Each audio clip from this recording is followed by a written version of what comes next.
পাচ্ছে না কেন? কষ্ট করার পরেও দীক্ষাটা পেল না কেন? বা লোকনাথ গোস্বামী দীক্ষা দিচ্ছেন না কেন? কারণ থাকবে না? এখনকার দিনের মতো লোকনাথ গোস্বামী গুরু নন যে তেলা মাথায় তেল দিয়ে দিয়ে বেড়াবে। কিছু মনে করবেন না, আমি আবার ক্যাট করে সামনাসামনি বলে দিই, তো ওই জন্য লোকে আবার একটু সহ্য করতে পারে না। এখনকার দিনের প্রচুর গুরু বেরিয়েছে তেলা মাথায় তেল দেওয়ার জন্য। তেলা মাথায় যারা তেল দেয় তারা হচ্ছে ধান্দাবাজ, আর বিনা তেলে যার মাথায় তেল নাই তার মাথায় তেল দেওয়াটা সততা, দয়ালুতার প্রতীক। এই যে নরোত্তম ঠাকুর দীক্ষা পাচ্ছেন না, কেন পাচ্ছেন না? লোকনাথ গোস্বামী মনে মনে ভাবলেন, যাকে আমি দীক্ষা দেব তাকে আমি একটু কষ্টি পাথরে যাচাই করে নেব না যে আমার প্রেম দীক্ষা পাওয়ার মতো, রাখার মতো যোগ্যতা তার আছে কিনা। যাকে তাকে দীক্ষা দিয়ে দেব? যাকে তাকে দীক্ষা দেবে না। সৎ গুরুরা যাকে তাকে দীক্ষা দেয় না, আগে একটু ঘষে মেজে পরিষ্কার করে দেখে নেয়। কি গো মায়েরা, তোমরা মাধ্যমিক পরীক্ষা কি এমনি এমনি দিয়েছিলে, না মাধ্যমিক পাস তাকে পরীক্ষা দিয়ে তবে পাস করেছিলে?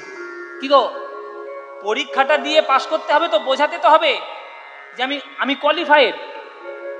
সেটা বোঝাতে পারলে তুমি পাস সার্টিফিকেট পেয়ে যাবে। এই বোঝানোর জন্য, পরীক্ষা করার জন্য আজকে লোকনাথ গোস্বামী ইচ্ছা করে নরোত্তমকে ফেলে রেখেছে, দীক্ষা দিচ্ছেন না। পরীক্ষা করছে, কষ্টি পাথরে ঘষে নিচ্ছে, দেখছে আসল সোনা কিনা। খাঁটি সোনা হলে কষ্টি পাথরে জল জল করে উঠবে, চিন্তা নাই। একটা গুরুর কাছে দুটো শিষ্য এসছে মায়ের। একটা গল্প বলি, শোন। অনেকক্ষণ কীর্তন করছে, একটা গল্প বলি। বা একটা গুরুর কাছে দুটো শিষ্য এসছে। দুটো শিষ্য এসে বলছে, গুরুদেব আমাদের দীক্ষা দিন। গুরুদেব বলছে, এই তোরা দীক্ষা নিবি? তোরা দীক্ষা নিবি? দীক্ষা আমি এখন দিতে পারবো না, আমি বৃন্দাবন যাব। 10 বছর পরে দীক্ষা দেবো। 10 বছর। তবে 10 বছরের জন্য একটা কাজ দিয়ে যাব, সেই কাজটা করতে পারলে তোমাদের দীক্ষা হবে।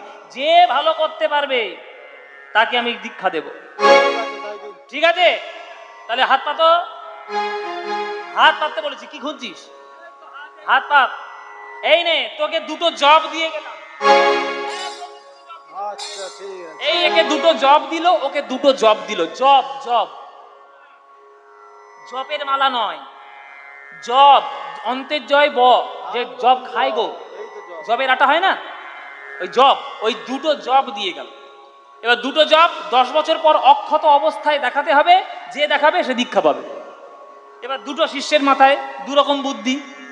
এই শিষ্যটা কি করেছে, ওই মায়ের ওই শিষ্য, ওই দেখুন ওই পিছনে বসে আছে, ওইটা, ওর মাথায় চুল নেই কিন্তু বুদ্ধি আছে ভালো, দারুণ বুদ্ধি ওর। ওর বুদ্ধি সাংঘাতিক, আপনারা ভেবে দেখবেন। এই এর হাতে দুটো জব দিয়েছে, কি করেছে, মাঠের মাঝখানে গিয়ে মাটি খুঁড়ে দুটো জব পুঁতে দিয়েছে। কি হবে মায়েরা, গাছ হবে। গাছ হলো, বেশ অনেক, দুটো জবের বদলে আবার 50টা জব হলো। এই জবটা ফের দিয়েছে, ফের হয়েছে, ফের দিয়েছে, ফের হয়েছে, ফের। এরা ধান চাষ করছে, ও জব চাষ করছে। জব চাষ করে করে বিরাট বড় ব্যবসা ফেলেছে।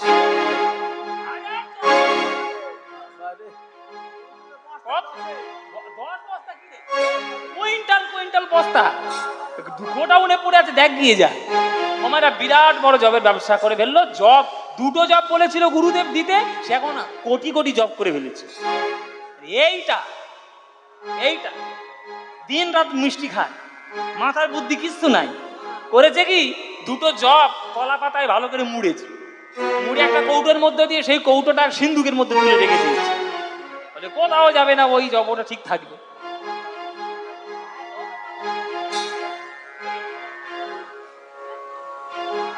ও মায়েরা, দুটো জব, দুটো শিষ্য, দুই রকম। এবার 10 বছর পর গুরুদেব ফিরে এসছে। বাবা, বাবা বলেন গুরুদেব। এই জব দিয়ে গেছিলাম, মনে আছে? বস্তা বস্তা জব আছে, আপনাকে গোটা দিয়ে দিলাম। হ্যাঁ, এই তো গোটা দিয়ে দিদি। হ্যাঁ, এই গোটা দিয়ে কত তো দিন, বস্তা তো দে, বস্তা আছে ভেতরে আছে। এই দাও, দেখি যে বাবা কেমন। হ্যাঁ, নিন জব নিন। এই তোমাকে দিয়েছি দুটো জব, তুমি এতগুলো জব দেখালে কি করে? আরে জবে চাষ করেছি, চাষ। ও চাষ করেছো? চাষ করেছি। এতে লাভটা কিছু হয়েছে বাবা? প্রচুর লাভ। 50 বিঘে জমি করেছি, এখন প্রমোটারি বিজনেস করছি। আর এই বাটানগর থেকে ধর্মতলা বাস চালাচ্ছি 10খানা। আরে বাবা, কিচ্ছু ছিল না, সব জব চাষ করে। কাকা কি করেছে দেখো, একদম কিছু ছিল না, বিরাট বড় কারবার করে ফেলেছে। এবার এই শিষ্যটা দেখি বাবা। চড়িয়ালে 50 বস্তা চাল দিলাম। জব জড়িয়াল উৎসবে 50 বস্তা চাল দিচ্ছে। এর মধ্যে কাগজ, এ তো ট্রেনের টিকিট। ও এই তোমার জব, এবার তুমি আমাকে দীক্ষা নেবে তো? বাহ, তুমি খুব ভালো শিষ্য। এই, আরে কবে হলো? মনে হয় বর্ষাকালে হয়েছে। ও মায়েরা, ওই দুটো জব কাগজের পুঁটলির মধ্যে থাকে, সে ঘুম ধরে গিয়ে ঝুরঝুর করছে ধুলো, এই পুরো ধুলোটা নিয়ে মুখের মধ্যে মেরেছে একবার গুরুদেব। তাহলে ও চাষ করতে পারলো, এ সিন্ধুকের মধ্যে জমা রাখলো, তাহলে দীক্ষাটা কে পাবে? কে পাবে মায়েরা? যে চাষ করেছে। চাষ করুন, চাষ করলে তবেই পাবেন।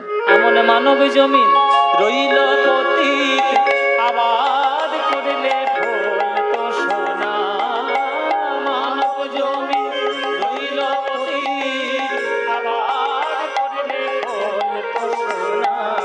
মনে রে কৃষিকাজ জানো না, মনে রে কৃষিকাজ জানো না। মানব জমিন রইল পতিত, আবাদ করলে ফল তো সোনা। মানব জমি রইল পতিত, আবাদ করলে ফল তো সোনা। মনে রে কৃষিকাজ জানো না। কালী নামের দাওরে বেড়া, ফসলে তো ছুরুক হবে না। কৃষ্ণ নামে দাওরে বেড়া, ফসল তছরূপ হবে না। যে নামের ভক্ত সে নামের বেড়া দেবে, যে কালী ভক্ত সে কালী নামের বেড়া দেবে, যে কৃষ্ণ ভক্ত কৃষ্ণ নামের বেড়া দেবে। একই ব্যাপার, কালী নামের বা কৃষ্ণ নামের তোমরা দাওরে বেড়া, ফসলে তছরূপ হবে না। কালী নামের দাওরে বেড়া, ফসল তছরূপ হবে না। এই যে মুক্ত কেশির সত্য বেড়া, এর কাছে তো জম ভেসে না। মুক্ত কেশির সত্য বেড়া, এর কাছে তো জম ঘেঁষে না। মনে রে কৃষিকাজ জানো না, মনে রে কৃষিকাজ জানো না। এমন মানব জমে রইল পতিত, আবাদ করলে ফল তো সোনা। মানব জমিন রইল পতিত, আবাদ করলে ফল তো সোনা। মনে রে কৃষিকাজ জানো না। গুরুদত্ত বীজ গোপন করে ভক্তি বাড়ি তাই সচনা।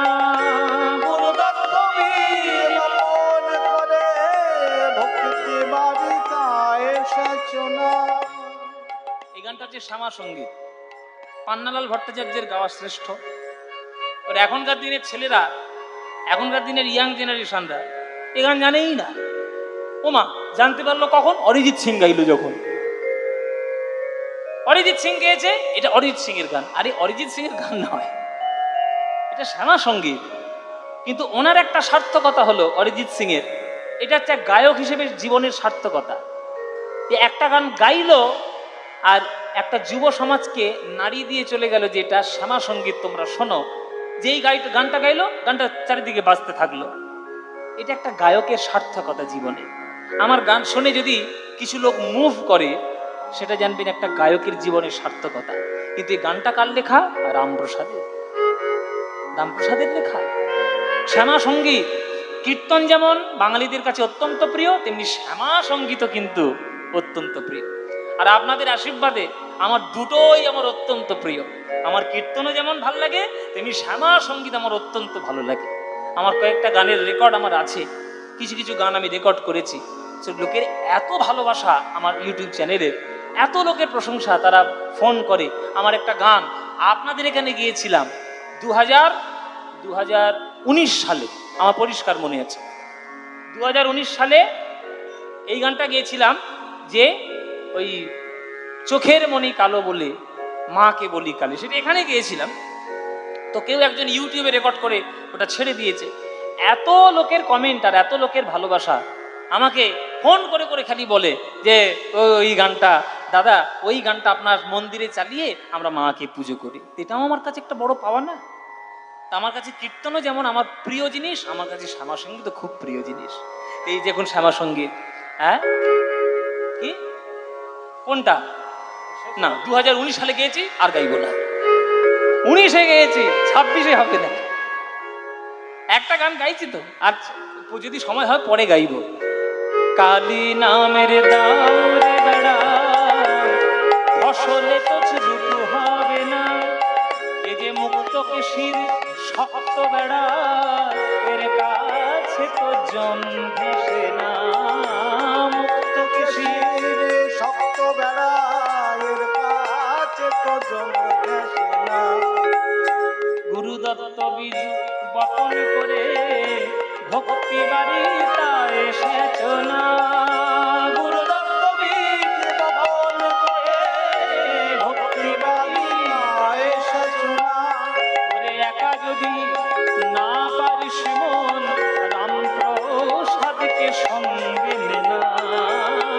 একা যদি না পারিস মন, রামপ্রসাদকে সঙ্গে নেনা।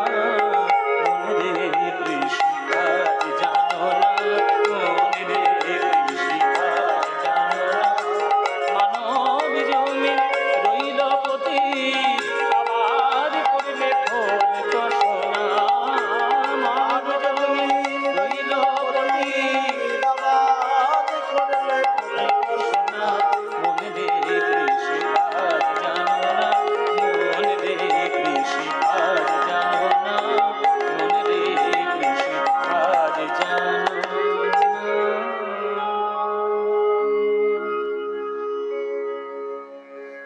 লোকনাথ গোস্বামী প্রত্যেক দিন গভীর রাত্রে যমুনার তীরে জঙ্গলে যান বিষ্ঠা ত্যাগ করার জন্য। বৃদ্ধ মানুষ, গতকাল কোথায় বিষ্ঠা ত্যাগ করেছে মনে নাই, হয়তো ভুল করে পা দিলেন। পা দেওয়ার পর স্নান করে এলেন, স্নান করে এসে আবার বিষ্ঠা ত্যাগ করতে বসলেন। ত্যাগ হয়ে গেলে আবার স্নান করিলেন। একটা বৃদ্ধ মানুষ যদি বারবার স্নান করে, ভোরের বেলায় ঠান্ডা লেগে যাবে না? নরোত্তম মনে মনে ভাবলো, এইবার আমার আসল গুরু সেবা করার সময় এসছে। ও মায়েরা, পারবেন এসব সেবা করতে? এত সোজা নয়। বৈষ্ণব এমনি এমনি হবেন না, কাজ করে বৈষ্ণব হতে হবে। গুরুদেব যেখানে বিষ্ঠা ত্যাগ করেছেন, সেই বিষ্ঠা নিজের হাতে নরোত্তম তুলে নিয়ে ঝোপ জঙ্গলে ফেলে দিয়ে সে যমুনার জল নিয়ে এসে সেইখানে পরিষ্কার করে দেয়। দিনের পর দিন এইভাবে সেবা করছে। একদিন সন্দেহ হয়েছে লোকনাথ গোস্বামীর যে আমি আগে আসতাম, বেশ আমার পা পড়ে যেত বিষ্ঠার মধ্যে, এখন তো আমার পা পড়ে না। কিছু একটা গন্ডগোল ঘটেছে, নিশ্চয়ই কেউ না কেউ আমার বিষ্ঠা সরিয়ে দিচ্ছে। কে? দেখতে হবে। দেখার জন্য লোকনাথ গোস্বামী এলেন। যে সময় আসেন ঠিক তার আগে এলেন। আর কিছুক্ষণ আগে এসেই দেখছে নরোত্তম রাজপুত্র হয়ে হৃদয়ের মধ্যে কোনো ঘৃণা লজ্জা ভয় স্থান না দিয়ে ওই বিষ্ঠা নিজের হাতে তুলে নিয়ে এলো। ওই ঝোপ জঙ্গলের মধ্যে ফেলে দিয়ে সে যমুনার জল এনে পরিষ্কার যখন করতে গেছে, ওই ছুটে লোকনাথ গোস্বামী হাতে ধরেছে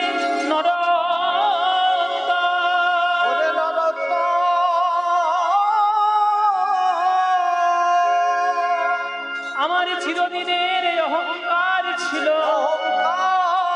আমি কোনদিন কাউকে দীক্ষা দিই নাই নরোত্তম। আমি মনে মনে ভাবতাম দীক্ষা দিলে শিষ্যের সেবা গ্রহণ করতে হয়, আর সেবা গ্রহণ করা মানে আমি তার কাছে ঋণী হয়ে যাব। কিন্তু আমি তো তোকে এখনো দীক্ষা দিই নাই নরোত্তম, তবুও তুই আমার বিষ্ঠা পরিষ্কার করলি রাজার ছেলে হয়ে। বল বল তুই কেন করলি? আমায় ঋণী করলি, আমায় ঋণী করলি, আমার অযাচিত সেবা করে তুই আমায় ঋণী করলি। অযাচিত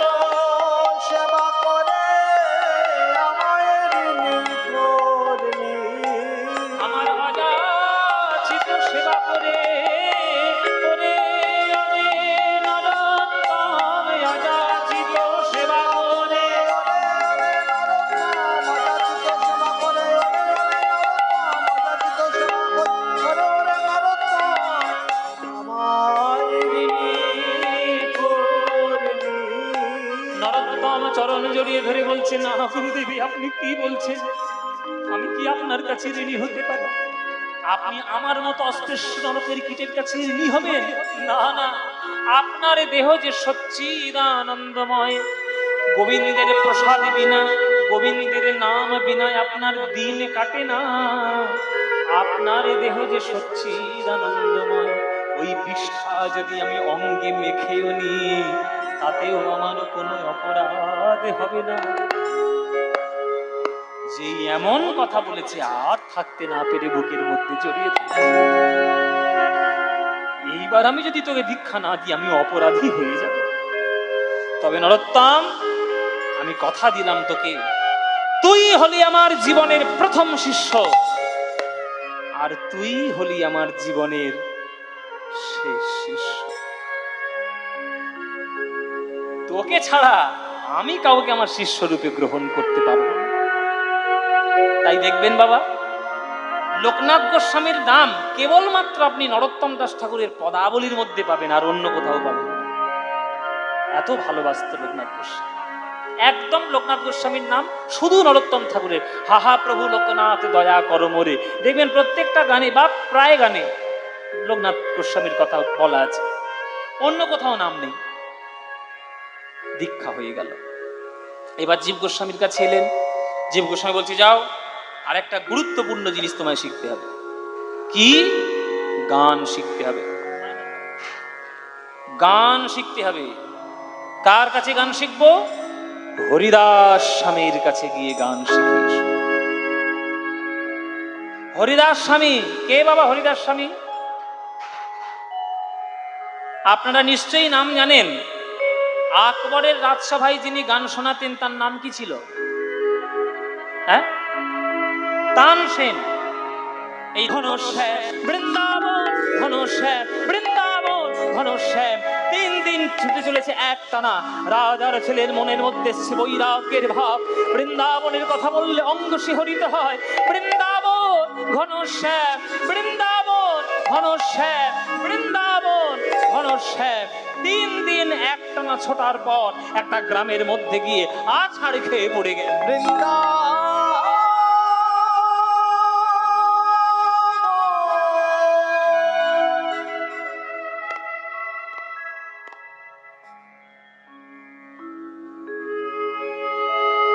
বৈরাগ্য কাকে বলে?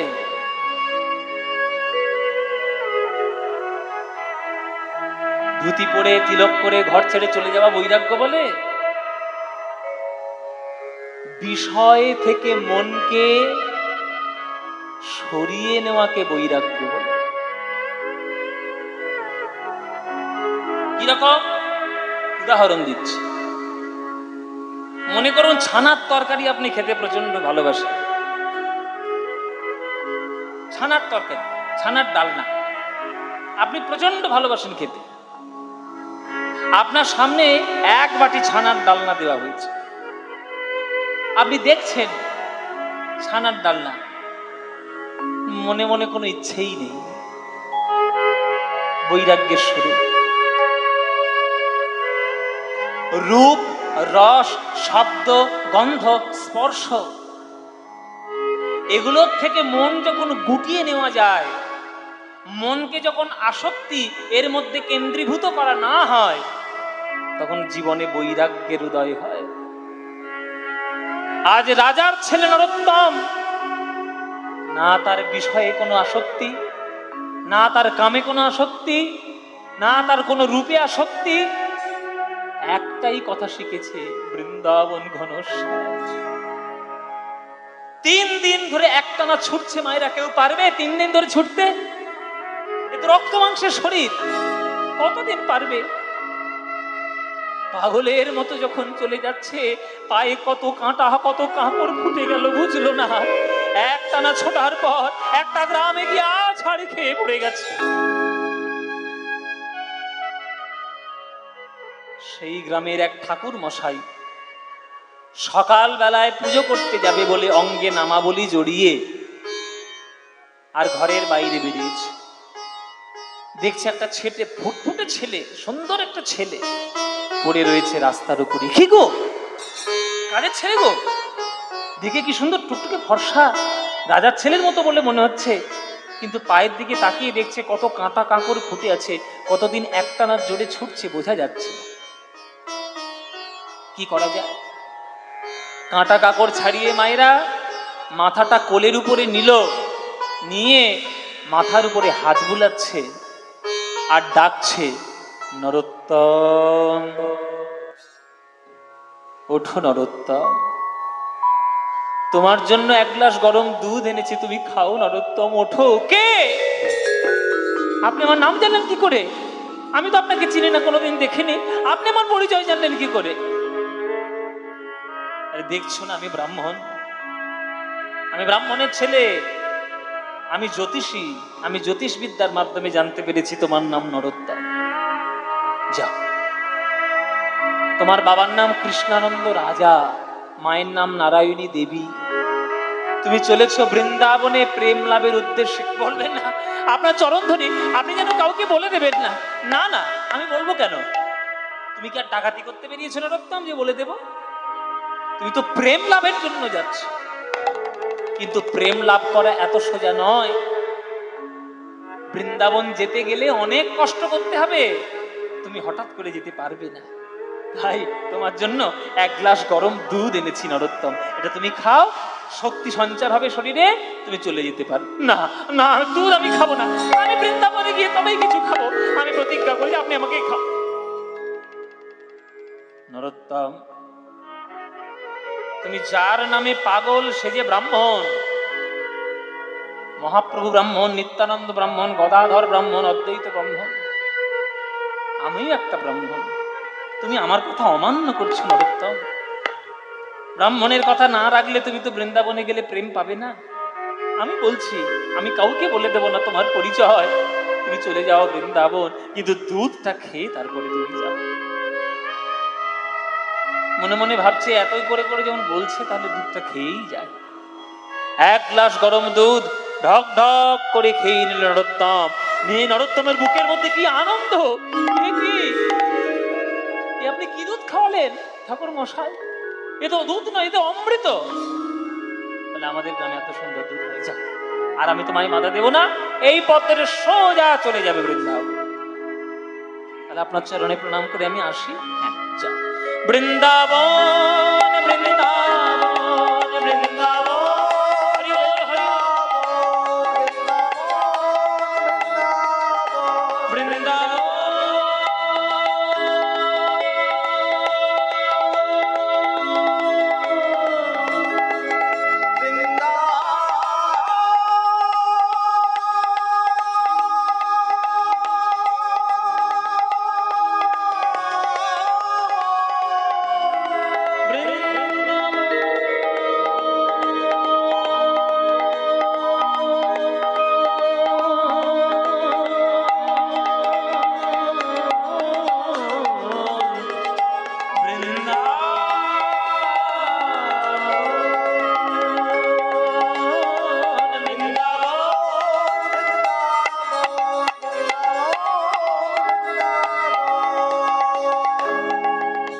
গাছের তলায় এসে বসেছি, বট গাছের তলা, ছায়া ঘন, ঠান্ডা ছায়া। ছায়ার তলায় বসে শারীরিক পরিশ্রান্ত এবং ক্লান্তির জন্য ঘুমিয়ে পড়েছি। যেই ঘুমিয়ে পড়েছে, স্বপ্নের মধ্যে দুটো বৈষ্ণবকে সামনে দেখছি। হাঁটুর উপর একখণ্ড কাপড়, দ্বাদশ অঙ্গ তিলক শোভিত, কণ্ঠ শোভিত তুলসী মালা। নরোত্তম করজোড়ে বলছে, আপনারা কে? একজন বলছে, আমার নাম সনাতন গোস্বামী, আমার পাশে আছে মেজ ভাই রূপ গোস্বামী। আস্তে আস্তে আমরা তিন ভাই। ছোট ভাইয়ের নাম ছিল অনুপম, সে আর বেঁচে নেই। তার ছেলে জীব গোস্বামী আমাদের ভাইপো। নরোত্তম, একটা কথা জানানোর জন্য তোমার কাছে না এসে আর পারলাম না। কি ভাগ্য নিয়ে জন্ম নিয়েছিল নরোত্তম, কি ভাগ্য তোমার, তোমার ভাগ্য দেখে আমরা ঈর্ষান্বিত। তোমার জন্মের আগে স্বয়ং মহাপ্রভু পদ্মা নদীর জলের মধ্যে প্রেম রক্ষা করে গেছে, সে প্রেম তুমি পেয়েছো। আরো কত ভাগ্য তুমি, তোমার জানো তুমি এই যে ব্রাহ্মণের কোলে বসে তুমি দুধ খেলে, এই যে কোনো ব্রাহ্মণ নয় নরোত্তম, এই যে কোনো ব্রাহ্মণ নয়, এ যে স্বয়ং গৌরাঙ্গ মহাপ্রভু, আমার প্রভু।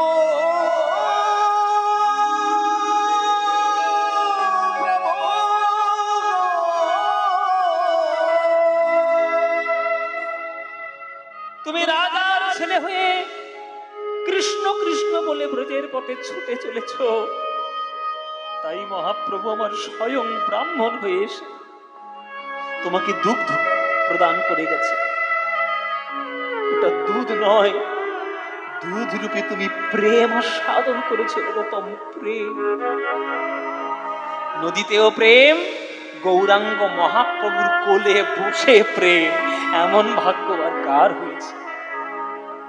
যাও, আমাদের ভাইপো জীব গোস্বামী তোমার জন্য বসে আছে, অপেক্ষা করছে। যাও, বৃন্দাবনের প্রেম লাভ করো। আমরা নেই, আমরা বহুদিন আগেই চলে গেছি, জগৎ ছেড়ে গোবিন্দের সেবায়, নিত্য সেবায় চলে এসেছি। আমাদের দেহ তুমি পাবে না, কিন্তু বৃন্দাবনে অনেক বৈষ্ণব রয়েছে, বাবাজি রয়েছে। যা, চলে এলো মধুর বৃন্দাবনে আমার নরোত্তম। জীব গোস্বামীর খোঁজ করতে লাগলেন, জীব গোস্বামী কোথায় আছেন। ভক্তগণে বলে দিলেন ওইখানে জীব গোস্বামী থাকেন। জীব গোস্বামীর কুটিরে এসেছে, জয়ধ্বনি দিতে শুরু করলো। আপনারাও দেবেন। জীব গোস্বামী প্রভুপাদ কি, জীব গোস্বামী প্রভুপাদ কি, জীব গোস্বামী প্রভুপাদ কি। কে বাবা, কি সুন্দর তোমায় দেখতে গো। আহ বাহ, একবারে লাল টকটকে দুধে আলতা গায়ের রং, কি সুন্দর তোমায় দেখতে। কি নাম তোমার? আজ্ঞে আমার নাম নরোত্তম। নরোত্তম? না না দাদা, তোমার নামটা শুনেছি বলে মনে হয়। তুমি সেই খেতড়ির রাজার ছেলে নরোত্তম নাকি? আজ্ঞে হ্যাঁ। ওরে বাপরে, আরে রাজার ছেলে এসছে। এই তোমার হাতি ঘোড়া সৈন্য সামন্ত সব কোথায় গো? তোমার সব কোথায়? বলে আমার তো সঙ্গে কেউ আসেনি। সঙ্গে কেউ আসেনি? তাহলে এলে কি করে? তাহলে আপনাকে বলি, আমার দুয়ার থেকে আপনার আশ্রমের দুয়ার পর্যন্ত আমি ছুটতে ছুটতে এসছি। হ্যাঁ বলো কি গো, ছুটতে ছুটতে এসছো? ওরে ওরে, আগে ব্যবস্থা করে দে, সেবার ব্যবস্থা কর, বিশ্রামের ব্যবস্থা কর। তুমি এত কষ্ট করে আসলে কি করে গো নরোত্তম? তাহলে আপনাকে গোপন কথা বলি, আমার জন্মের আগে স্বয়ং মহাপ্রভু পদ্মা নদীর জলে প্রেম রেখেছেন, সে প্রেম আমি পেয়েছি। আর এই বৃন্দাবনে আসার সময় মহাপ্রভুর কোলে বসে প্রেম রূপী দুগ্ধ প্রাণ পান করেছি। আমি জানতে পারিনি সে কথা, আমি সে কথা জানতে পারিনি। আপনার দুই জ্যাঠা রূপ সনাতন গোস্বামী আমাকে স্বপ্নের মধ্যে দর্শন দিয়ে বলেছে, যেই রূপ সনাতন গোস্বামী নাম উচ্চারণ করেছে, জীব গোস্বামী ছুটে এসে বুকে জড়িয়ে ধরেছে। কাদের দর্শন তুমি পেয়েছো নরোত্তম? তারা আমার গুরু, আমার জ্যাঠা নয়। রক্তের সম্পর্কে আমার জ্যাঠা, কিন্তু প্রেম জগতে তিনি তারা আমার গুরু। তাদের দেখা যখন তুমি পেয়ে গেছো নরোত্তম, তোমাকে আমি কিন্তু আর দীক্ষা দিতে পারবো না। আমার কাছে দীক্ষার কোনো প্রত্যাশা রেখো না, কারণ আমার গুরুর দর্শন হয়ে গেছে। আর তুমি আমার কাছে দীক্ষা নিলে তখন গুরুর উপর গুরুগিরি হয়ে যাবে, ঘোড়া ডিঙিয়ে ঘাস খাওয়া হবে, ওটা আমি পারবো না। তুমি যাও, দীক্ষা যদি নিতে হয়, বৃন্দাবনে বর্তমানে একজন সৎ ব্রাহ্মণ বৈষ্ণব বাবাজি রয়েছে, তার কাছে দীক্ষা নেই। কে? তার নাম হচ্ছে লোকনাথ গোস্বামী প্রভুপাদ। ও মায়েরা, তোমরা যেন ভেবো না যে লোকনাথ গোস্বামী মানে লোকনাথ বাবা। লোকনাথ বাবা নন। লোকনাথ বাবা একজন মহাপুরুষ, তবে উনি বৈষ্ণবের গোস্বামী লোকনাথ নন। ইনি লোকনাথ গোস্বামী হচ্ছেন বৈষ্ণবীয় একজন গোস্বামী, তবে এনার নাম ষড়গোস্বামীদের মধ্যে আপনি পাবেন না। জয়রূপ সনাতন ভট্ট রঘুনাথ, শ্রীজীব গোপাল ভট্ট দাস রঘুনাথ, এই ছজনের মধ্যে কিন্তু লোকনাথ গোস্বামীর নাম নেই। কেন নেই? লোকনাথ গোস্বামী একটু কড়া বৈষ্ণব ছিলেন। নিজের নামের ঢাক ঢোল পেটাতে উনি পছন্দ করতেন না, আর কাউকে দীক্ষা দিতেন না। ওই জন্য ওনার কাছে পাঠিয়েছে যে ওনার কাছেই তুমি যাও। এই লোকনাথ গোস্বামী একটু রাগী বৈষ্ণব ছিল, একটু কড়া মেজাজের বৈষ্ণব। এবার নরোত্তম তো জানে না, জীব গোস্বামী পাঠিয়েছে, চলে গেছে, গিয়ে জয়ধ্বনি দিতে শুরু করেছে। আপনারাও সবাই জয়ধ্বনি দেবেন, বলুন লোকনাথ গোস্বামী প্রভুপাদ কি, লোকনাথ গোস্বামী প্রভুপাদ কি, লোকনাথ গোস্বামী প্রভুপাদ কি। এই খোকা, এ তুমি কে জয়ধ্বনি দিচ্ছে এরকম করে? আমার জয়ধ্বনি দিতে তোমার কে বলেছে? তুমি জানো না আমি আমার জয়ধ্বনি, আমার নাম পছন্দ করি না। কি চাই তোমার? আগে আমার নাম নরোত্তম, জীব গোস্বামী আপনার কাছে পাঠিয়েছে, আপনি দয়া করে যদি আমাকে একটু দীক্ষা প্রদান। কি দীক্ষা? আমি? কে বললো তোমায় আমি দীক্ষা দিই? আমি দীক্ষা দিতে পারি না। যার কাছ থেকে এসছো তার কাছেই যাও। দীক্ষা দেওয়া মানে শিষ্যের ভজনে ভাগ বসানো, নিজের ভজন সাধনকে ভাগ করে দিয়ে দেওয়া, ওসব আমি পারবো না। আমি দীক্ষা দিই না, আমার কাছে দীক্ষা টিক্ষা পাবে না, যাও বাড়ি যাও। রাজার ছেলে দুদিনের হুজুকে ভক্তি উদয় হয়েছে, চলে এসছে বৃন্দাবনে ছুটতে ছুটতে। আর যখন বৈষ্ণবের এই কঠিন জীবন ভালো লাগবে না, আবার চলে যাবে রাজপ্রাসাদে সুখ ভোগ করার জন্য। ওইসব হুজুকে ভক্তি আমি পছন্দ করি না, যাও বাড়ি যাও। তোমার গল্প আমার জানা আছে, যাও বাড়ি চলে যাও। সবাই তো সমান নয়, দীক্ষা কিছুতেই দিতে চাইছি না। এবার নরোত্তম মনে মনে ভাবছে যে দীক্ষা যদি নিতে হয়, উনি জানেন না যে আমি রাজার ছেলে, আমার শরীরে রাজ রক্ত বইছে, যে আমার রক্তে রক্তে ভর্তি, আমি ওনার কাছ থেকে দীক্ষা নিয়েই ছাড়ব। আপনি আমাকে দীক্ষা দেবেন না গুরুদেব, আমি আপনার চরণ ছাড়া কারোর কাছে দীক্ষা নেব না, আমি দীক্ষা দেব না, আমিও কোথাও যাব না, আমি দীক্ষা দেব না, আমিও কোথাও যাচ্ছি, আমি দীক্ষা। দেখে তুমি আমার কাছ থেকে কি করে দীক্ষা নিতে পারো? নরোত্তম মনে মনে ভাবছে যে উনি আমাকে দীক্ষা দিতে চাইছেন না, তাতে কি, আমি তো ওনাকে গুরুরূপে বরণ করেছি।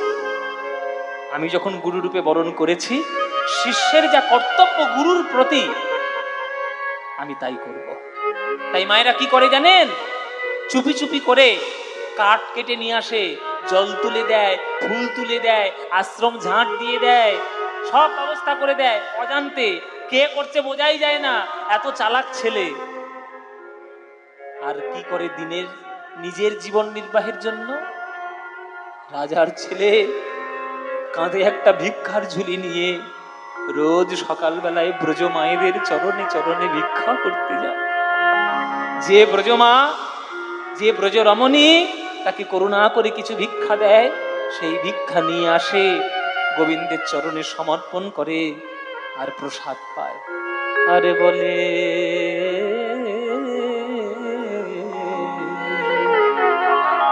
সখী সখী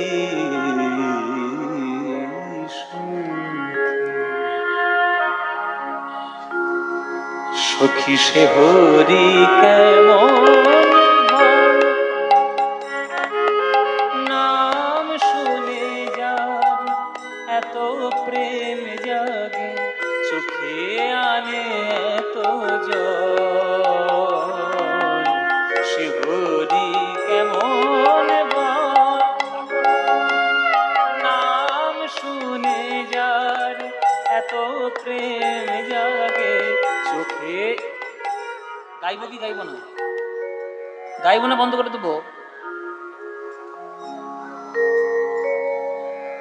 এইসব গান আমাদের বাংলার গর্ব। এই গান লিখেছে একজন মুসলমান, বলুন তো তার নাম? কাজী নজরুল ইসলাম। পাবেন এরকম কবি কোনোদিন কোথাও? এইটা হচ্ছে বাংলা।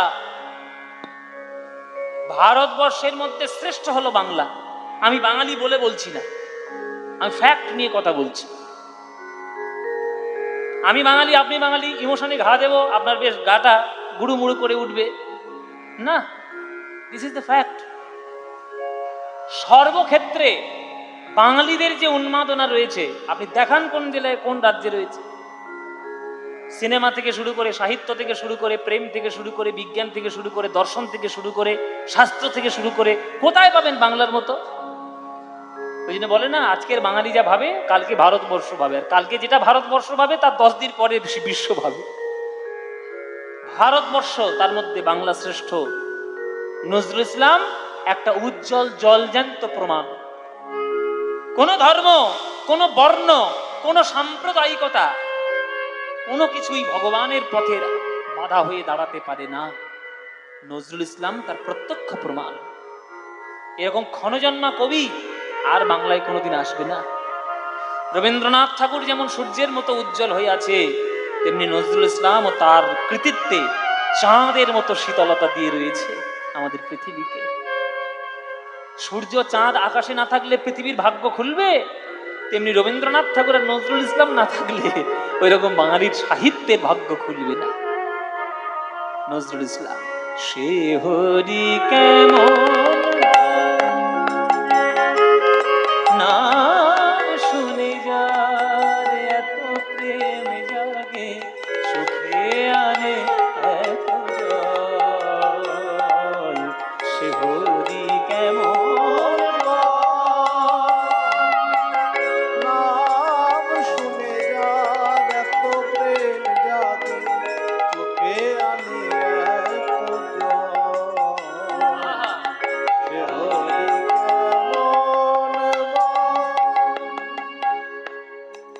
সে কি আসে পৃথিবীতে গাহিরা ধারা বাঁশরীতে, আসে এই পৃথিবীতে গায়ে রাধা নাম বাঁশরী। আস্তে। গান কত মিষ্টি গাওয়া যায়, গান কত মিষ্টি করে গাওয়া যায়, গুরুর চরণে না বসলে ওগুলো শেখা যায় না। আপনাদের আশীর্বাদে আমার গুরু ভাগ্যটি বড় ভালো। যাদের যাদের গুরু হিসেবে জীবনে পেয়েছি তারা শ্রেষ্ঠ। বিন্দু বিন্দু জিনিস যতটুকুই শিখেছি তাতেই জীবন ধন্য। আরো যত জানবো আরো ধন্য হবে। মিষ্টি করে কি করে গাইতে হয়।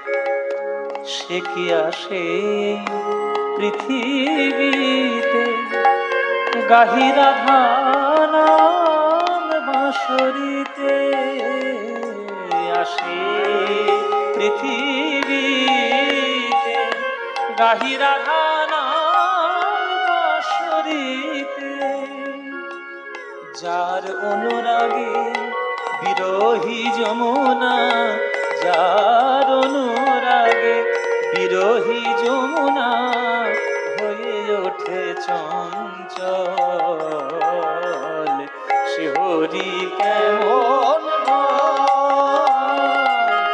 নাম শুনে যার এত প্রেম জাগে, চোখে আনে এত জল। সে হরি কেমন কি নামে ডাকিলে আসে, কি নামে ডাকিলে আসে, কোন রূপ কোন গুণ পাইলে সে রাধা সম ভালোবাসে। আস্তে। এখানে যারা গান শুনছেন, ক্যামেরা তো মোটামুটি খান 50 লেগেছে আমার মুখের সামনে। নায়ক নায়িকাদের সামনে এত প্রেস আসে না যত কীর্তনে ইউটিউবার আসে। সবার ক্যামেরা যখন অন আছে সবাই ক্যামেরা শুনুক। আমি বলি, বর্তমান কীর্তনের যে অবস্থা, আপনাদের সবার এটা একটু ধ্যান ধারণার মধ্যে আনা উচিত যে কীর্তন খুব জনপ্রিয় হয়েছে। কয়েকজনের অবদান আধুনিক জগতে, মানে এখনকার দিনে কয়েকজনের অবদান আছে। সব থেকে যদি অবদান কারো থাকে, সে আমার গুরুর অবদান আছে, কীর্তন সম্রাট সুমন ভট্টাচার্য। তিনি কীর্তনকে নতুনভাবে চিনতে শিখিয়েছেন, জানতে শিখিয়েছেন। তারপরে আমরা কয়েকজন আছি যারা একটু ওই টিভির রিয়েলিটি শোতে গিয়ে কীর্তনটাকে নিয়েই গান করে কীর্তনকে আরেকটু জনসমক্ষে নিয়ে এসছে। এটা যেমন ভালো হয়েছে, তার মধ্যে কিছু কালো কালো দিকও বেরিয়েছে। কালো কালো দিক বলতে, সবাই ভেবেছে যে কীর্তন করলে জি বাংলায় চ্যাম্পিয়ন হয়ে যাবে।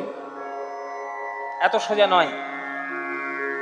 যে কোনো রিয়েলিটি শোতে চ্যাম্পিয়ন হওয়া মানে আপনাকে অনেক পরীক্ষার মধ্যে দিয়ে যেতে হবে, আর সেই পরীক্ষাটা আপনি দিতে সক্ষম তখনই হবেন যখন আপনি গান বাজনাটা সত্যিকারের শিখবেন।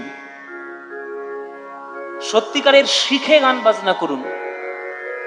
আপনি তানপুরায় কোনোদিন রেওয়াজ করতেই বসলেন না, আপনি তবলা নিয়ে কখনো তালের সঙ্গে প্র্যাকটিস করলেন না, খোলের বড় বড় গানগুলো আপনি শিখলেন না, পদাবলী শিখলেন না, শাস্ত্র শিখলেন না, আখর শিখলেন না, পালা পর্যায়ের পদাঙ্ক আপনি অনুসরণ করলেন না, আপনি কিসের কীর্তনীয় হলেন আর কিভাবে কীর্তন করবেন? আমাকে লক্ষ্য করে, আমাকে উদ্দেশ্য করে আমিও চ্যাম্পিয়ন হয়েছি, আপনিও চ্যাম্পিয়ন হবেন, হবে না। এত সোজা নয়। শিখুন, গান বাজনা একটু শিখে নিন। আমার যতটুকু শিখেছি আমার ততটুকু হয়েছে, আমি আরো বেশি শিখবো, আরো বেশি পাবো। যে যত শিখবে তত বেশি পাবে। গান কি করে গাইতে হয় সেটা তো বসে বসে গুরুর কাছে শিখতে হবে। পণ্ডিত অজয় চক্রবর্তী, অনল চট্টোপাধ্যায়, এদের কাছে গিয়ে বসে দেখুন যে গান কি করে গাইতে হয়। সুমন ভট্টাচার্য কীর্তন সম্রাট, বসে দেখুন কীর্তন কি করে গাইতে হয়। নীলমণি দাস, তিনি তো চলেই গেছেন, আপনারা তো চেনেনই না তাকে, আপনারা তো দেখেননি তাকে কোনোদিন। তার কাছে বসে কীর্তন শিখলে বুঝতে পারতেন যে কীর্তনের ভাব কাকে বলে। একটা গান গাইতে গেলে কতটা জোর গলা চাই, কতটা বিলম্বিত তালের সেন্স থাকা চাই। গান গেয়ে কীর্তন করুন, সত্যিকারের গান শিখে কীর্তন করুন। আমার সমালোচনা করে ফেসবুকে 100টা কমেন্ট করে দিয়ে আপনার কিচ্ছু যাওয়া হবে না। আমি আমার জায়গায় থাকবো, আপনি আপনার জায়গায় থাকবেন। আমার গুরুর জায়গায় থাকবে, আপনি আপনার জায়গায় থাকবেন। আমার সমালোচনা করলে আপনার কিচ্ছু হবে না, আমারও কিচ্ছু এসে যায় না। হাজার সমালোচনা করুন। আমি তো দেখি প্রচুর লোকের কমেন্ট লোকে আমাকে পাঠায় স্ক্রিনশট তুলে তুলে, দেখুন তোমার দাদা তোমার নামে কি বললো। আমি বলুক, আমার কিচ্ছু এসে যায় না। আমি গান শিখবো, গান গাইবো। সত্যিকারের কীর্তন শিখতে চাই, সত্যিকারের কীর্তন গাইতে চাই। একটা গান নজরুল গীতি গাইছি, তার মধ্যে আপনি প্রেম যদি আপনার মনের মধ্যে না থাকে, এই ভাবটা যদি আপনার মনের মধ্যে না থাকে, আপনি শুধু গলা ঘুরিয়ে কাজ দিলেই হয়ে যাবে? হবে না। আমিও খুব দিতাম একটা সময়, কিন্তু যত বয়স হচ্ছে ধীরে ধীরে তত তো অনুভব হচ্ছে যে কোথায় কতটুকু কাজ দেওয়া উচিত, কোথায় কতটুকু কাজ দেওয়া উচিত নয়। এগুলো অনুভবের মাধ্যমে হয়। নজরুল ইসলামের অনুভব আপনি অনুভব করুন। সেই সাহিত্য যতক্ষণ না আপনি অনুভব করতে পারবেন ততক্ষণ আপনার গান হবে না। আপনারা তো কীর্তন শুনে শুনে পাগল হয়ে গেলেন, এতগুলো হাজার হাজার লোক বসে আছেন, আপনাদের সামনে নজরুল ইসলাম একটা প্রশ্ন করছে, আপনারা উত্তর দিন দেখি। কি নামে ডাকিলে আসে, বলুন ভগবানকে। কি নামে ডাকিলে আসে, কোন রূপ কোন গুণ পাইলে সে রাধা সম ভালোবাসে। এই যে ভালোবাসাটা বলার সময় ভালোবাসা না দিলে হবে? দেখুন, ও রাধা সম ভালোবাসে, রাধা সম ভালোবাসে। সখী শুনেছি সে নাকি কালো, জালে কেমনে সে এত আলো। শুনেছি সে নাকি কালো, জালে কেমনে সে এত আলো। আমি শুনেছি। কি শুনেছো? বলে শুনেছি সে নাকি কালো। যদি সে কালো হয় বলো তবে কেমনে, জালে কেমনে সে এত আলো। শুনেছি সে নাকি কালো, জালে কেমনে সে এত আলো। জেনে রাখবেন, কালো আছে বলে আলোর উৎপত্তি হয়েছে। এগুলো সায়েন্সের ব্যাপার। ব্ল্যাক হোল থেকে তবে পুরো জগৎটা সৃষ্টি হয়েছে, বিগ ব্যাং থেকে ওই শুরু হয়েছে এই জগৎ। বিরাট বড় একটা কালো বিন্দু বিস্ফোরিত হয়ে এতগুলো আলো হয়েছে। রবীন্দ্রনাথ ঠাকুর বলেছেন, অন্ধকারের উৎস হতে উৎসারিত আলো। বলে অন্ধকার আছে বলেই আলোর এত গুরুত্ব, আর আলো এসেছে অন্ধকার থেকে। এর তত্ত্ব হচ্ছে জগন্নাথ তত্ত্ব। জগন্নাথ চোখটা তাকিয়ে দেখুন একবার, জগন্নাথের চোখটা কেমন মায়েরা, মাঝখানে কালো বিন্দু আর তার চারিপাশে সাদা। এই কালো মাঝখানে আছে বলেই সাদা অংশটা হচ্ছে জগৎ বিশ্ব ব্রহ্মাণ্ডের রূপ, তিনি নয়নের মধ্যে ধরে রয়েছেন। এগুলোকে ভাবতে হবে তো। আমাদের হিন্দু ধর্ম এমন ফেলনা জিনিস নয়, প্রত্যেকটা লাইন প্রত্যেকটা কথা সায়েন্সের সঙ্গে যুক্ত। তুমি ভাবনি, জানতে পারোনি, তোমার ব্যর্থতা, তাতে হিন্দু ধর্মের কিছু এসে যায় না। যদি সে কালোই হবে কৃষ্ণ, তাহলে কেন আমাদের হৃদয়ের মধ্যে এত প্রেমের আলো জ্বালতে পারে? কালো মেয়ের পায়ের তলায় দেখে যা কি আলোর নাচন। এও নজরুল ইসলামের কথা শুনেছি, সে নাকি আলো জালে কেমন সে এত আলো, মায়া ভুলাইতে মায়া বিষে নাকি, মায়া ভুলাইতে মায়া বিষে নাকি, করে গো মায়ার ছল, সে হরি কেমন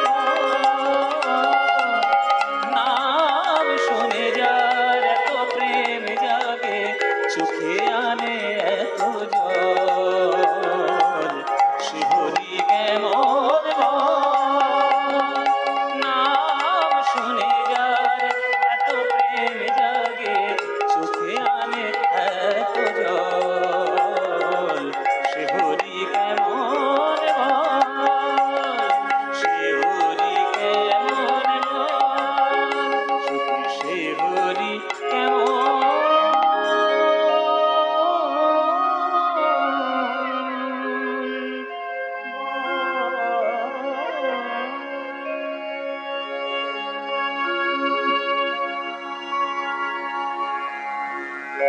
গান গাইতে হবে, গাওয়ার মতো গাইতে হবে।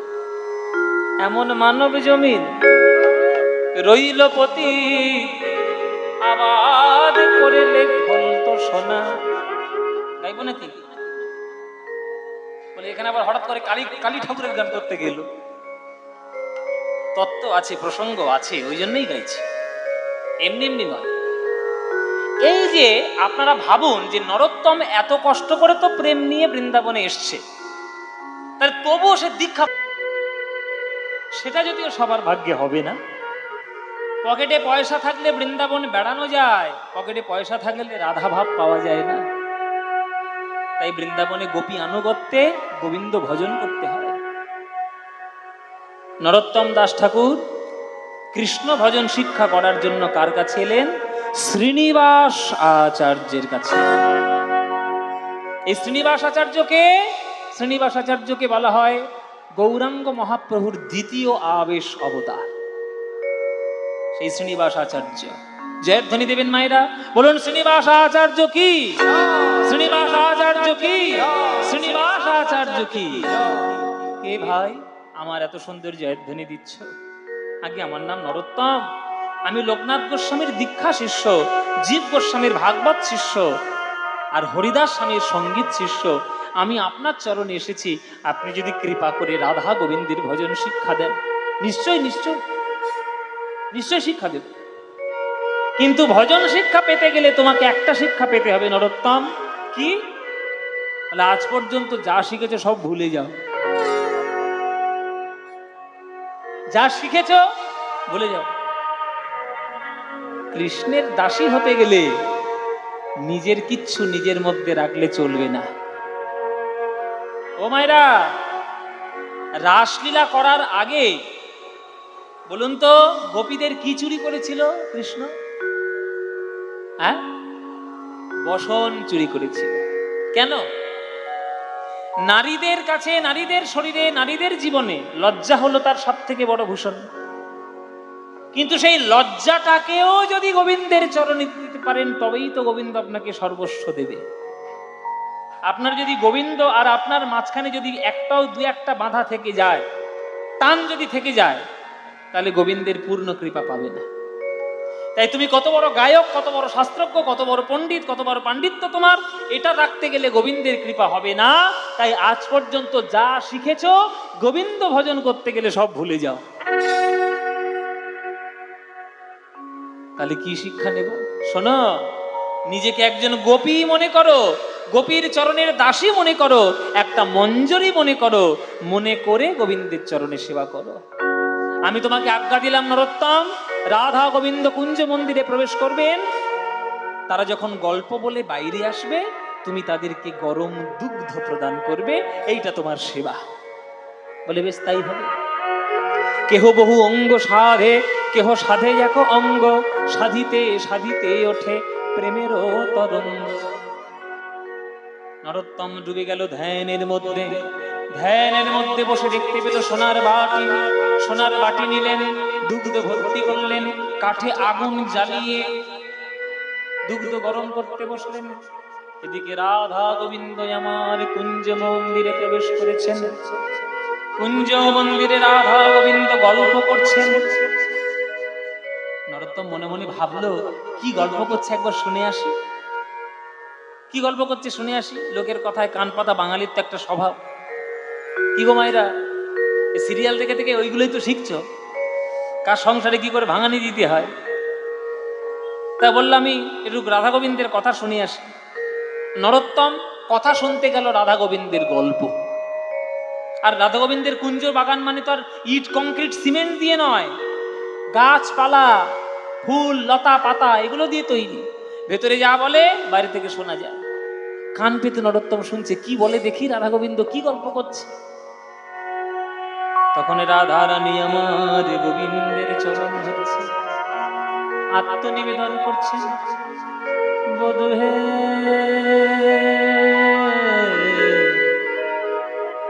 বধূ হে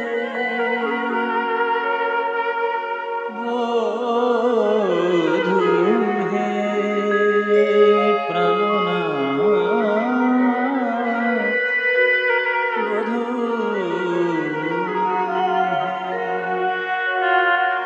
কি আর বলিব আমি, বধূ হে কি আর বলিব আমি। জনমে জনমে জীবনে মরণে প্রাণনাথ হয়ে তুমি, কি আর বলিব বধূ হে কি আর বলিব আমি, বধূ কি আর বলিব। তোমার চরণে আমার পরাণে বাঁধিল প্রেমের ফাঁসি, সব সমর্পিয়া কেমন হইয়া নিশ্চয় হইলাম দাসী হে কি আর বলিব। আহা, কি সুর! এটাও আমি রেকর্ড করেছি আমার চ্যানেলে। এত লোক শুনেছে, প্রচুর লোক শুনেছে। আরে এত ভালো মিউজিক অ্যারেঞ্জমেন্টটাও হয়েছিল, তা লোকে খুব পছন্দ করে এই গানটি। যদি এই গানটি সুর আমার নয়, আমার গুরুর করা, সুমন ভট্টাচার্য আমার কাকু কীর্তনের গুরু, ওনারই করা। এই গানটা সুরটা শুধু শুনে দেখুন। বলে একুলে ওকুলে দুকুলে গোকুলে আপনা বলিব কার, বড় শীতল জানিয়া শরণ লইল, শীতল জানিয়া শরণ লইল ও দুটি কমল পায়।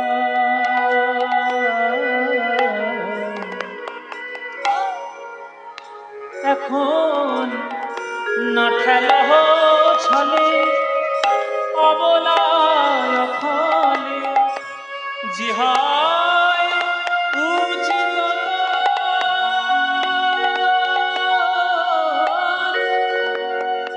আমি ভাবিয়া দেখিল প্রাণনাথ বিনে, ভাবিয়া দেখিল প্রাণনাথ বিনে, গতি যে নাহি মোর।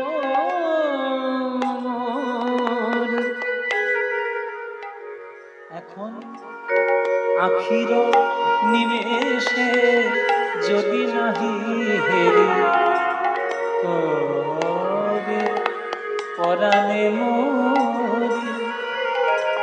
চণ্ডীদাস কয়ে পরশরতন, আমি গলায় গাঁথিয়া করি কি আর বলিব আমি, বধূ কি আর বলিব আমি গো, বধূ কি আর বলিব আমি গো, বধূ কি আর বলিব আমি গো, কি আর বলিব আমি গো, কি আর বলিব আমি, বধূ হে কি আর বলিব আমি, বধূ হে বলিব আমি, কি আর বলিব আমি, বধূ কি আর বলিব আমি।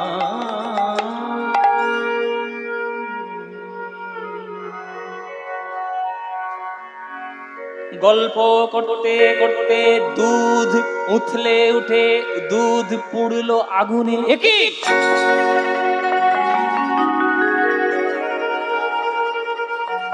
দুধ পড়ে গন্ধ, দুধ কোথায় পড়ছে গো, সর্বনাশ!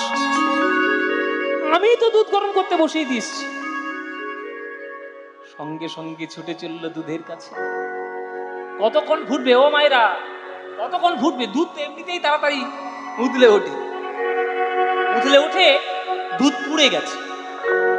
যতটুকু পুড়েছে তো পুড়েইছে, কালো হয়ে গেছে বাটি, কিছুটা অংশ বাকি আছে।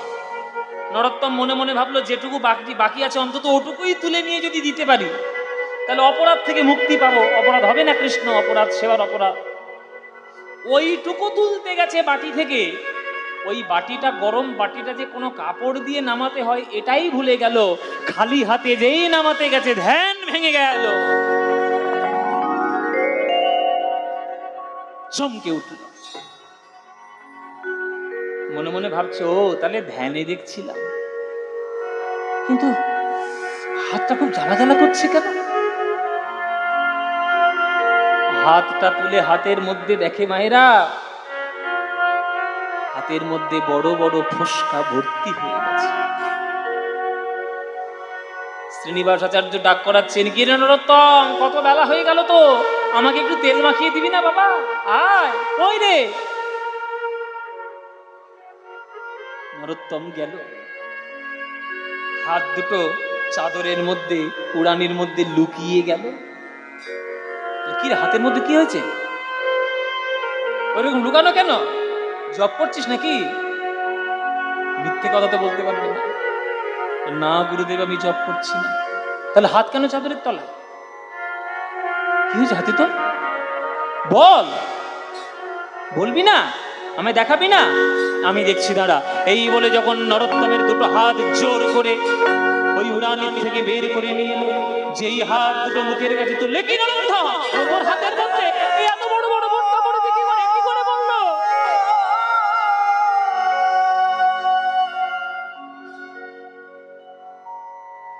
চরণ দুটি জড়িয়ে ধরে বলে, ওগো গুরুদেব,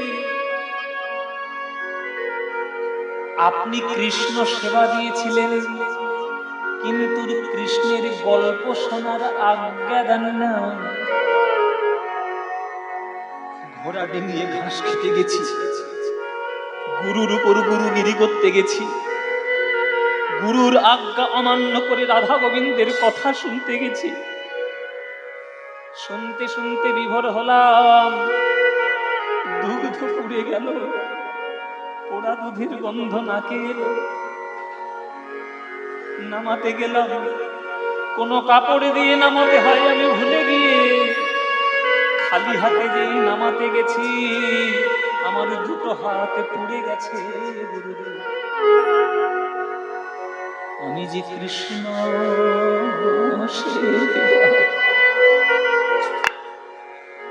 সেবার যোগ্য নই হে, আমি কৃষ্ণ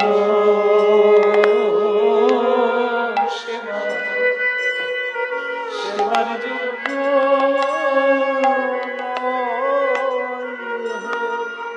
কৃপা করে সেবা আপনি আমায় দিলেন বটে, আমি কৃষ্ণ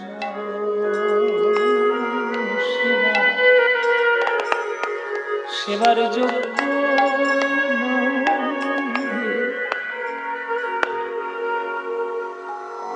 শ্রীনিবাসাচার্য বুক পেতে হাত পেতে বুকে জড়িয়ে ধরেছে। নরোত্তম, সেবা তো কত করে, সেবা তো কত ভক্ত করে, রাধা গোবিন্দের সেবা করতে গিয়ে হাত পোড়াতে পারে এই কজন ভক্ত আছে? কটা ভক্ত আছে নরোত্তম? তুই সঙ্গীতের সেরা, তুই দীক্ষায় সেরা, তুই ভাগবতে সেরা, আজকে তুই রাধা গোবিন্দের ভজনেও সিদ্ধি লাভ করলি, তুই এখানেও সেরা। যা বাংলায় চলে যা, বৃন্দাবনের কাজ তোর শেষ। বৃন্দাবনের কার্য সমাধা করে বাংলায় এলেন নরোত্তম। মাঝে মাঝে ধ্যানের মধ্যে ডুবে যেতেন, কতদিন চলে যেত জ্ঞান থাকতো না। একবার ধ্যানের মধ্যে বসে রয়েছেন 7 দিন ধরে, পাড়ার লোকেরা বলছে পুড়ি দাও পুড়ি দাও পুড়ি দাও, ওটা পুড়িয়ে দাও। পাগল নাকি? ওসব ধ্যান ট্যান কিছু নয়, মরে গেছে নরোত্তম। শিগগির পুড়ি দাও দেহটা, নইলে পোকায় খাবে দেহ, পচা দুর্গন্ধে লোকে ছেয়ে যাবে, লোকের রোগ ব্যাধি হবে। পাড়ার লোকেরা সিদ্ধান্ত নিয়ে চিতা সাজিয়ে নরোত্তমকে চিতায় বসিয়ে দিয়েছে, পুড়িয়ে মারবে। তার শিষ্য গঙ্গা নারায়ণ চক্রবর্তী ছুটতে ছুটতে এসে ওই নরোত্তমের চরণে আছাড় খেয়ে মরেছে। গুরুদেব,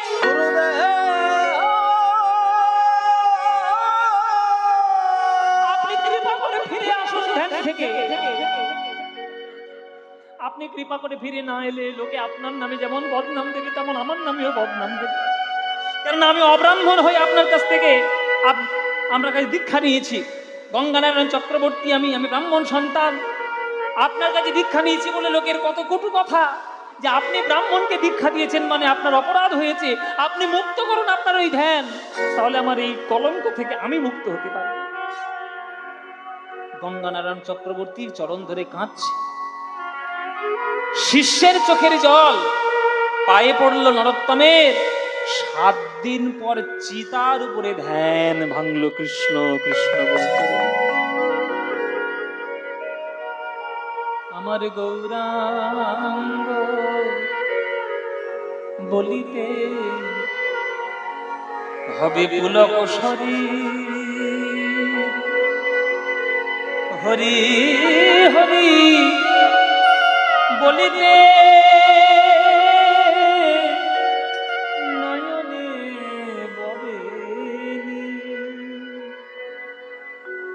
আর কবে নিতাই চাঁদ করুণা করিবে, সংসার বাসনা মোর কবে তুচ্ছ হবে, বিষয় ছাড়িয়া কবে শুদ্ধ হবে মন, কবে আর হেরিও সেই মধুর বৃন্দাবন।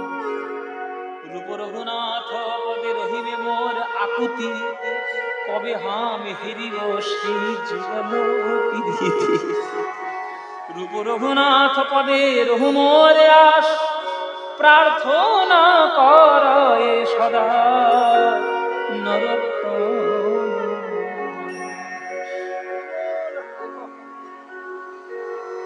আমি এবার জগৎ ছাড়ব গঙ্গা নারায়ণ, আমি যখন দেহ ত্যাগ করব, আমার দেহ তোমরা কেউ পোড়াবে না, সমাধি দেবে না। কি করব তাহলে গুরুদেব? পদ্মার জলে ভাসায় দেবে, পদ্মার জলে ভাষায় পদ্মা মায়ের কোলে আমি ঘুমায়ে থাকবো, পদ্মার জলে ভাষায় নরোত্তম যেদিন দেহ ত্যাগ করলেন, তার দেহকে কাঁধে করে শিষ্যরা শোকের সাগরে ভেসে চলেছে পদ্মা নদীর তীরে। ওই পদ্মা নদীর তীরে এসে আজ কৃষ্ণ নাম গাইতে গাইতে নরোত্তম ঠাকুরের দেহকে তারা সমর্পণ করছেন। গুরু আজ্ঞা বদন ভরিয়া বলে মধুর হরি নাম, তারা বলিতে বলিতে না ওই পদ্মার তীরে গেল, আর নরোত্তমের সেই দেহ পদ্মার জলে ভাসাইল, জলে ভাসাইল। যেই পদ্মা নদীর জলের মাঝখানে গিয়েছে নরোত্তমের দেহটা, সবাই দেখতে, সবাই সচক্ষে দেখছে নরোত্তমের দেহটা দুধ হয়ে বেরিয়ে যাচ্ছে, দুধ হয়ে গেল। দুধ কেন হলো মায়েরা? বলে মহাপ্রভুর কোলে বসে যে 7 বছর বয়সে প্রেমরূপী দুগ্ধ পান করেছে, তার শরীরটা কি আর রক্ত মাংস আছে? দুধ হয়ে গেছে। ওই জন্য সেই ঘাটটার নাম দেওয়া হয়েছিল দুধ ঘাট। নরোত্তমের দেহ ভাসিয়ে দুধ দেখতে পেয়েছে শরীর থেকে, তাই নাম দিয়েছিল দুধ ঘাট। সেই নরোত্তম দাস ঠাকুর বাংলার কীর্তনের ইতিহাসে, বাংলার কীর্তন গানের ইতিহাসে সর্বশ্রেষ্ঠ নাম, সর্বশ্রেষ্ঠ গুরু, সর্বশ্রেষ্ঠ আচার্য। মেঘ গর্জনের ন্যায় আপনারা জয়ধ্বনি দেবেন। বলুন সবাই মিলে চিৎকার করে বলুন, নরোত্তম দাস ঠাকুর কি, নরোত্তম দাস ঠাকুর কি, নরোত্তম দাস ঠাকুর কি। যাও বাড়ি যাও, বাড়ি যাও। গান গেয়ে যাচ্ছে, শুনেই যাচ্ছে, 12টা বেজে গেছে, আমি আর গাইতে পারবো না, চলো জয় নিতাই। কি অবস্থা দেখে চিরকুট আবার আসতে শুরু করেছে। আর চিরকুট নয় মায়েরা, জয় নিতাই। আপনারা আবার কালকের কীর্তন গান শ্রবণ করবেন, কীর্তন গান শ্রবণ করবেন নরোত্তম দাস ঠাকুরের কথা। এইখানে আমরা রক্ষা করলাম। তো একটা চিরকুট এসছে, চিরকুটটা না গাইলে এরা আবার পয়সা দেবেন না আমাকে, হ্যাঁ, তো ওই জন্য চিরকুটটা গাইতে হবে। আমি কিছুদিন আগে একটা সিনেমায় গান গিয়েছি, লহ গৌরাঙ্গীর নাম রে, সেইখানে একটা গান খুব হিট হয়েছে, জনপ্রিয়। সেই গানটা গাইতে গাইতে আজকের আমরা শেষ করব। কম্পিত তনু দল গুঞ্জিত বাদল কুঞ্জিত শ্যামল মালা, সবাই মিলে করতালি দিয়ে। কম্পিত তনু দল গুঞ্জিত বাদল কুঞ্জিত শ্যামল মালা, নবল কিশোর মম কোমল ননীর সম, নবল কিশোর মম কোমল ননীর সম, ক্ষণে গোরা চাঁদ ক্ষণে কালা, ক্ষণে গোরা চাঁদ ক্ষণে কালা, কুঞ্জিত তনু দল কুঞ্জিত বাদল কুঞ্জিত শ্যামল মালা।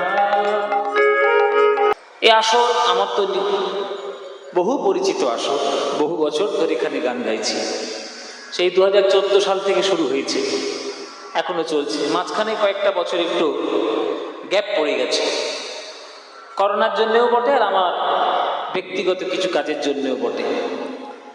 কিন্তু এই চড়িয়ালের এই বিরাট বড় এই যে সভা, একটা সময় কি ছিল, এখন কত বৃহৎ আকার ধারণ করেছে প্রভুর কৃপায়। আর আপনারাও শহরের ব্যস্ততম শহরের আপনারা মানুষ হয়েও রোজ সন্ধ্যাবেলায় করে সেখানে মন প্রাণ দিয়ে কীর্তন শোনার জন্য আপনারা একত্রিত হয়ে আসেন। খুবই সুন্দর আমাদের এই কর্তৃপক্ষদের ব্যবস্থাপনা, সবকিছুই তারা পরিপূর্ণ করে গড়ে তোলার চেষ্টা করেছে। তো এই যে উৎসব, এই যে হরিনাম কীর্তন, এই যে বাংলার কীর্তন গান, এটি যে আমাদের কাছে কত প্রিয় আর কেন প্রিয় সেটাও তার তাৎপর্যপূর্ণ ব্যাখ্যা বিভিন্ন মহাজনগণ তারা দিয়ে গেছেন। যে সঙ্গীতের মধ্যে ঈশ্বরের চরণে সমর্পণ করে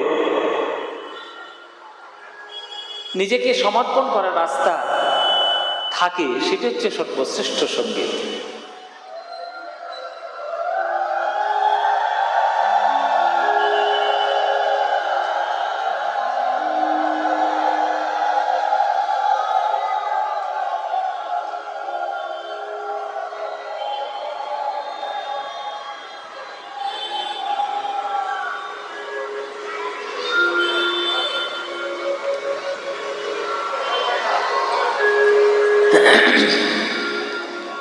সঙ্গীত তো অনেক ধরনেরই আছে, অনেক ধরনের সঙ্গীত, বহু ধরনের সঙ্গীত রয়েছে, কিন্তু কোন সঙ্গীতের মধ্যে ঈশ্বরের চরণে নিবেদন করে রাখার মতো বা করে দেওয়ার মতো শক্তি রয়েছে, সেটা কিন্তু একমাত্র কীর্তন গান।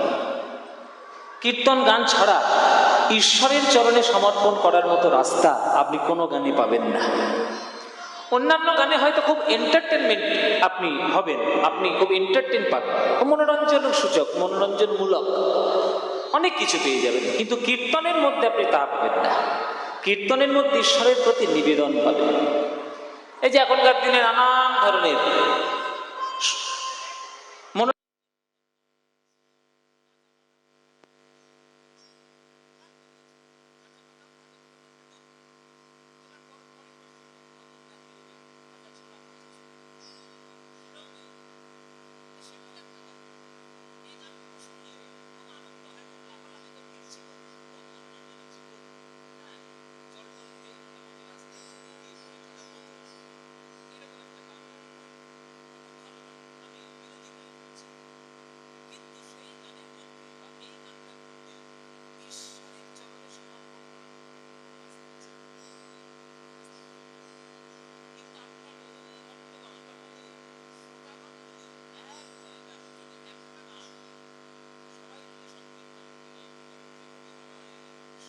বায়ু নমো, হ্যাঁ, যাদবায়ু মাধবায়ু কেশবায়ু নমো, এই যে গানটা যদি আপনি গাইতে পারেন, দেখবেন আনন্দের আনন্দও হবে, আবার ঈশ্বরের নাম নিয়ে তার চরণে সমর্পণটাও হয়ে যাবে, রথ দেখাও হবে, কলা বাঁচাও হবে। তাহলে যে গান ঈশ্বরের চরণে সমর্পণ করতে আপনার মনকে এগিয়ে নিয়ে যেতে সাহায্য করে, সেটি হচ্ছে সঙ্গীতের শ্রেষ্ঠতম নিদর্শন, সেটা হচ্ছে কীর্তন গান। এই কীর্তন গান নিয়ে তাই আপনারা এত সুন্দরভাবে আয়োজন করেন প্রত্যেক বছর। আমার খুব ভালো লাগে, ভীষণ আনন্দিত হই আমি এই জায়গায় গান গাইতে এলে। তো মায়েরা, কীর্তন গাইতে গেলে বা কীর্তন শুনতে গেলে কিছু নিয়ম আছে যেগুলো পালন করে চলা উচিত, সেগুলো করলেই কীর্তনের সর্বশ্রেষ্ঠ ফল আপনি লাভ করতে পারবেন। তাহলে নিয়ম কি মায়েরা, বাবারা? নিয়ম কি? যখনই আমি নিয়মের কথা বলবো, এইবার আপনাদের মনে মনে উদয় হবে, নয় শুরু করেছে নিয়ম। কত রকমের নিয়ম এখন বলবে, দেখো না, তুলসীর মালা পরো রে, তিলক করো রে, ধুতি পরো রে, জপের মালা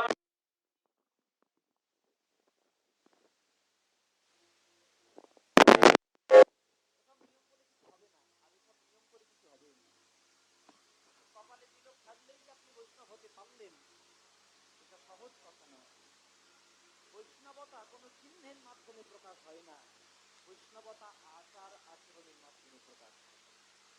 যাহারে হেরিলে মুখে আসে কৃষ্ণ নাম, তাহারে জানিবে তুমি বৈষ্ণব প্রভু।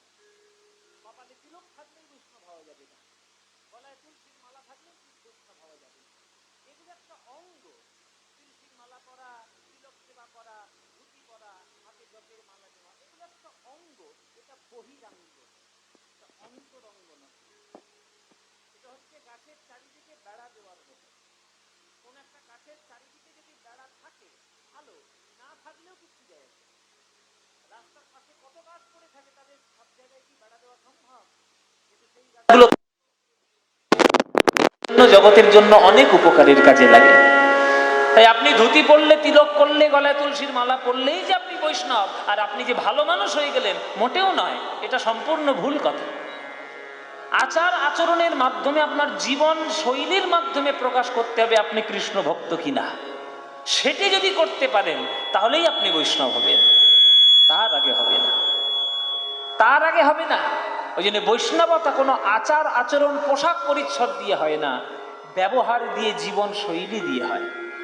সেইটা কি করে করতে পারবেন, সেই নিয়মটা মহাপ্রভু তার শিক্ষাষ্টক শ্লোকের মধ্যে একটা শ্লোকে বলে গেছেন।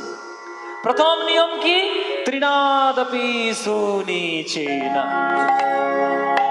একদম প্রথম নিয়ম তৃণাদপি, মানে ঘাসের থেকেও সুনিচেনা, নিচু হতে হবে। আপনার মধ্যে দৈন্যতা কি রয়েছে? নিচু হওয়ার মতো মানসিকতা কি আপনার রয়েছে? নেই। যদি না হয় ওইটাকে ডেভেলপ করার চেষ্টা করুন। এই যে আপনাদের বজবজ থেকে দেখবেন তারাতলার দিকে যাবেন, রাস্তার দুই পাশে কত বড় বড় বিল্ডিং উঠে উঠছে, বিরাট বিরাট ফ্ল্যাট, 25 তলা, 30 তলা, 40 তলা। গঙ্গার আবার পাশে বড় বড় ফ্ল্যাট হচ্ছে, একবার গঙ্গার ধারে জমি কিনে ফ্ল্যাট করে বেড়াচ্ছে। খোঁজটা নিয়ে দেখুন, উঁচুটা যত উপরে উঠেছে ঠিক ততটাই শক্ত গভীর ভিত রয়েছে মাটির তলায়। তলার ভিতটা শক্ত না হলে উপরের ওই বিল্ডিং হাই রাইজ গুলো তোলা যাবে না, ওগুলো উঠবে না। এই ভিতটা শক্ত করতে হয়, ভিতটা শক্ত করতে হয়। ভিতটা শক্ত করতে কি করে হয়? ওই তৃণাদপি সুনিচেন, প্রথম নিয়ম, মাথাটা নিচু করতে হয়। যে মাথা নিচু করতে না শিখেছে সে মাথা জীবনে উঁচু করতে পারবে না, কোনোদিন সম্ভব নয়। এখনকার দিনের যত সব ইনফ্লুয়েন্সাররা যারা রয়েছে, মোটিভেশনাল স্পিকার, সবাই দেখবেন মাথা উঁচু করে বাঁধার চেষ্টা করবে, আত্মসম্মান নিয়ে চেষ্টা করবে, নানা ধরনের বিরাট বিরাট বক্তব্য। কিন্তু আপনি যে কটা মহাপুরুষ জীবন করুন, সবাই মাথা নিচু করে থাকার চেষ্টা করেছে। মাথা নিচু না হলে মাথা উঁচু হয় না। গুরুজনদের চরণে শ্রদ্ধা, রেসপেক্ট, এগুলাকে দিতে শেখো, ঘাসের মতো নিচু হতে শেখো। আমি যখন মায়ের গর্ভ থেকে জন্ম নিয়েছিলাম, আমার কি এত বড় শরীর ছিল নাকি? ছোট্ট ছিলাম একটা পুতুলের মতো। সেইটার থেকে প্রকৃতির নিয়মে আমি বেড়েছি, আমি উঁচু হয়েছি, লম্বা হয়েছি, বড় হয়েছি। প্রকৃতির